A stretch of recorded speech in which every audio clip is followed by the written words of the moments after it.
Here's a scenario for you.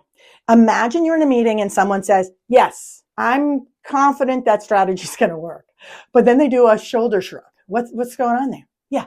It's like they're saying, yeah, not really. Like, that Wi-Fi wheel? Processing, it never happened. Yeah, that's what's happening with the shrug. Today, we're breaking down this small gesture that carries big implications with sales and pitching and negotiation, everything in your life. So today you're going to grow your ability to spot this overlooked gesture, the shrug. And someone might be hiding something from you, or they're holding something back, or they're lying to you, but they're revealing it with their body language. Shrugs might feel harmless, but they can undermine your confidence, your credibility, and even your ability to close deals with others. Are you a shrugger? Are you projecting clarity and confidence with your body language while uncovering the truth in others, whether it's in the boardroom or a pitch or your personal relationship? Do you walk away communicating like a pro, like a badass? Hey, by the way, if you didn't see episode number 1 or hear it, if you didn't see it on YouTube or listen to it in your favorite podcast channel, go check it out. I talk about Nikki Glaser and how she revealed some stress when she did her huge, amazing performance over at the Golden Globes in 2025. Thank you so much for taking the time to listen to my podcast today in the driver's seat with me, Janine Driver. I am so happy you're here. Are you ready for one of the coolest podcasts on the web? Janine Driver is a badass. She's an expert on body language, persuasion, emotional intelligence, decision-making hack. 9-minute badass brain hacks for a happier life and stronger relationships. Because we're now friends, and because I promise you we're going to have a ton of fun today, I'm wondering if you can do me a small favor. I'm wondering if you will promise me that you won't listen to this show just to be nice. You will only listen and follow if you see the value in it and you truly love my show In the Driver's Seat. Sound fair enough? This is In the Driver's Seat with Janine Driver. Welcome to In the Driver's Seat. I'm Janine Driver. This is the podcast where you get 9-minute brain hacks to make you a badass. That's right. What's going on in every conversation? We're breaking down nonverbal communication. Today, we're driving into the world of shrugs. Sure, they might seem harmless, this little shoulder pops, but shrugs can signal doubt, hesitation. One of the best ways I spot liars on court TV or in my law enforcement career was shoulder shrugs. I can get people to confess like this when I can spot the uncertainty. See, a shoulder shrug indicates uncertainty. Now, what is a shrug? A shrug is that quick little motion where your shoulders rise, maybe even slightly roll forward, and then they drop back down. Sometimes it's paired with a head tilt or an eyebrow flash, right? It's sending a message. But here's the twist. Shrugs aren't just about uncertainty. They can also slip out when we have doubt about ourselves or doubt there's something we might want to miss, or am I sharing too much? So I'm unsure if I'm sharing too much. And so I'm like, you ask me a question and I answer and then I shrug. The shrug is a lie detector. Now I use this a lot. Let's talk about this key nonverbal cue. When someone is giving you a definitive answer, right? I'm confident about this right move. Yes, I'd like to get together with you. Yeah, that price is great. 100% certainty, yes or no, and they shrug. That cancels the certainty out because it's out of sync. They're not congruent, right? Congruent is, I say I'm uncertain. What do you want for lunch? I don't know. What do you want? I don't know. That makes sense. But if your client says, hey, I'm happy about the pricing, and their shoulders do the shrug, what they're really saying is, I'm not totally sold, or there's a problem here. You're getting that report late. And if you don't know how to decode the body language, if you can spot the shrugs, you get it on time, in the moment, live. If you're able to catch it when everyone else is missing it, you can peel back that layer and find out what's really going on here. What is it they're uncertain about? Solve that nonverbal complaint. Women here, sidebar, women, we shrug way more than men. And I wish that we didn't, but many of us do. Men go in and they ask for what I want. I want a raise. I found out my family's coming from Boston to visit. Can I get the 4th of July off? They come in, no shrugs, boom. They get what they want. Women, we come in, we ask for what we want, and we'll often shrug because we want to be liked, right? So we come across as uncertain. Hey, I found out my family's coming for 4th of July. Is it okay if I take off 4th of July? I was wondering if I can get a raise in 2025. What do I need to do? When we are uncertain and we come in shrugging, ladies, it makes our bosses or the people we're working and negotiating with uncertain about us. Someone asks you on a date and you go, sure. Well, maybe it's because you work for the Department of State. You're not sure when you're going to be back in town, but the guy's registering or the woman's registering. I don't think this person likes me. Now let's get nerdy for a second and break down the mechanics of the shrug. It involves the traps, which are used for heavy lifting, your shoulders, right? Your scapula, your deltoids. It's all involved. Here's where it gets fascinating. A shrug isn't just a physical action.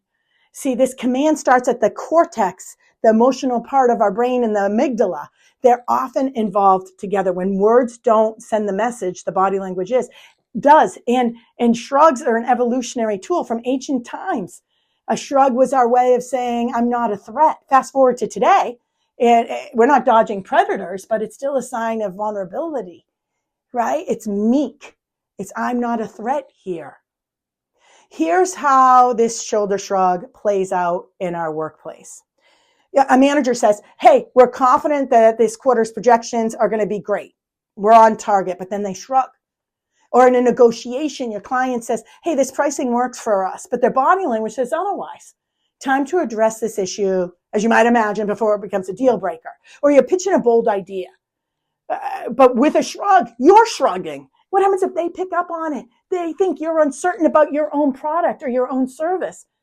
These shrugs are small but mighty. Spotting them, or better yet, eliminating them, can change how people perceive you. It's going to change everything for you. You can spot shoulder shrugs in politicians and athletes and business people in your personal life. You can spot them. We saw this with Ray Rice. We saw that's a football player that beat the crap out of his then fiance. You can see shoulder shrugs in your business life, in your personal life, with politicians, with athletes. Remember Ray Rice sucker punched his fiance over in an elevator in Atlantic City a couple of years back? Well, a while ago now. Roger Goodell, the head of the NFL, came out. He said, we never saw the footage. He shoulder shrugged when he talked about that, right? Because they just gave him like a little slap on the hand.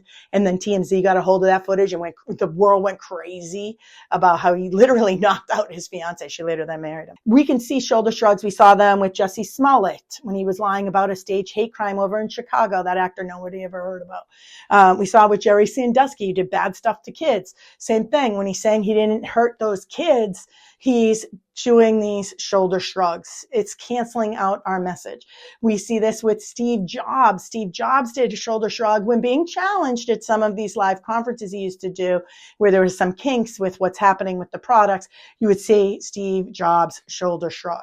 So we can spot this in our personal and professional lives. For those of you who might know a little bit about me, how I make money for a living is I'm a keynote speaker, motivational speaker, keynote speaker. I've trained the FBI and the CIA and corporate titans. But I did this big event. It was like for manufacturing companies or something. It was an association of some sort. And the CEO was there. And he reached out to me the following week and said, hey, Janine, I'm the CEO of a gas company. I'm not going to say the state. And 8 giant tankers of gasoline is getting stolen every single month. And it's an inside job. It's one of our employees.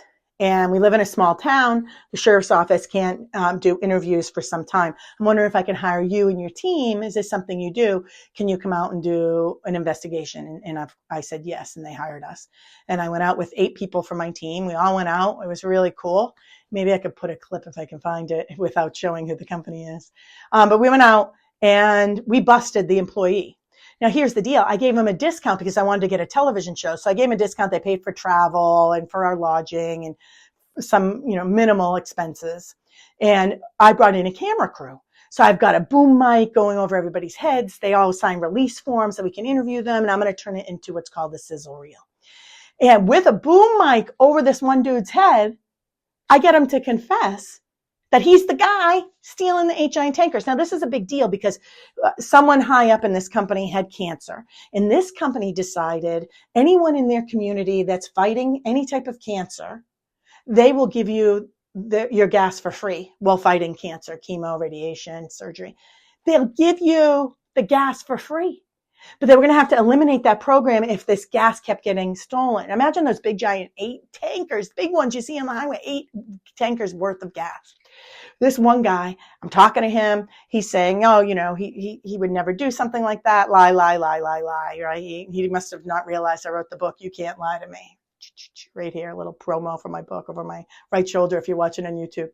And I see these shrugs and I go, this might be the guy. This might be the guy. So I said to him, hey, listen, I worked at a donut shop years ago, Mr. Donut. It became Dunkin' Donuts years later. At the end of the shift, you're supposed to throw away the donuts, but many of the people that work there, including me, might take the donuts home, right? Because, it's just wasted. Why are you going to throw it away? It's wasted. So might take the donuts home. Tell me the last time there was a little gas left in the tank that you might have taken. It's just that the client already paid for it, but their tanks were full. So just a little gas left in the tank. Tell me the last time this happened. He said, no, I don't do that. Boom, shoulder shrug. I was like, ooh, I think we've got a suspect. I asked him again. I said, you and I both know you've done it. When's the last time? And he said Tuesday. It was something like that, like Tuesday, last Tuesday. I think it was Tuesday, last Tuesday. The boom mic is here. There's two camera guys over his shoulder. The boom mic's over his head, for those of you who can't see. And he confessed. The CEO couldn't even believe that the confession happened on camera. It was fascinating. By the way, Hollywood or the TV world people all thought that the whole thing was staged. It was not staged. It was real. We had the police officer, the local sheriff's office standing by. They hired a local police officer, sheriff. They paid for like a 2-hour increment to keep everybody safe in case they found out this information. Anyway, I digress. The reason I share this story is a shoulder shrug, when you can spot it, can get you information that people weren't planning on giving you. Don't you want to get information that people aren't planning on giving you? That they're holding something back that is valuable for you to know? And they know it. They know that this information could be a badass changing scenario for you, and they're holding it back for their own use. Now, there's a secret power of shrugs that we don't often talk about here at the Body Language Institute and here on JanineDriver.com live on my brand new podcast, In the Driver's Seat. But some deliberate shrugs can reduce stress. So if you do this up high and then drop it heavy, up high and down heavy, then it will decrease your stress and anxiety. It's your TRAPS way of saying, finally, I get a break. I get this break. Do this in private though. And there's more. Shrugging activates the vagus nerve, which calms your entire nervous system down. It's a quick reset button just before that big presentation or that hot date you have. It will give you a boost in confidence. It will give you that boost. So up high to your ears and drop it, and just drop it. I went to massage school years ago when I was in Seattle, Washington. That's the Gemini in me. I'm a jack of all trades. And one of the moves we do is we come up and we grab your shoulders if you're stressed. And we can see you so tight, holding your shoulders in this tight, we call it binding, this bound position. We come up, we grab your shoulders from behind, we lift them up to your ears, we hold them for 10 seconds and drop it. And drop it. And we can tell when you're resisting us. But when we do this about 5-10 times, it's a game changer. People's stress goes way down. All right, here's your mission for the week. Start watching for shrugs. Notice when other people are shrugging. Shrug when they shrug, right? If they're telling a story, pay attention to the shrugs. And you'll become a better badass by noticing it. And confidence is contagious, and it can start with you. Stop shrugging. Notice your own shrugs. Next week, we're going to drive into the secret language of head tilts. Head tilts. Did you know if you tilt your head to the right or the left, it changes how people perceive you, and it also changes how you're processing information. I use this on dates all the time. And I'm like, oh, he's getting emotional here. He's processing through logic. Oh, I can notice which one. This has been great. Thanks for hanging out with me on In the Driver's Seat. I am Janine Driver, reminding you to keep your shoulders back, your stress low, and your badassery in full gear. See you next time on your favorite podcast, or check me out over on YouTube if you want to see the body language that I'm doing, and check out my awesome JanineDriver.com studio. Or if you want to join me live every Wednesday from 11 to 11:30 East Coast time, go over to JanineDriver.com and you can play with us there. These are recorded live, and then I answer Q&As for the people that are following me live. So I'm thrilled that you're here. Thank you, everybody. See you in episode 3. Oops, I just banged my microphone. Thanks for tuning in to In the Driver's Seat with Janine Driver. Use these insights to make your life easier and relationships stronger. Remember, you matter and belong, and you're not alone on this journey. If this is your first time in the driver's seat, Janine would like to give you a free gift. You're invited as her guest to join her live weekly online class to master the new body language so you can boost your relationships. Sign up now at www.janinedriver.com. That's janinedriver.com. Until next time, keep driving forward. Bye now. I hope you learned some cool shit today to make your life easier and grow your relationships. And if you happen to be inspired to look at your world differently, I'm wondering if you'll recommend my show In the Driver's Seat with me, Janine Driver, to some of your friends, because that's exclusively how this show is growing. Thanks to you and people just like you, but only if you like the show. Sound good?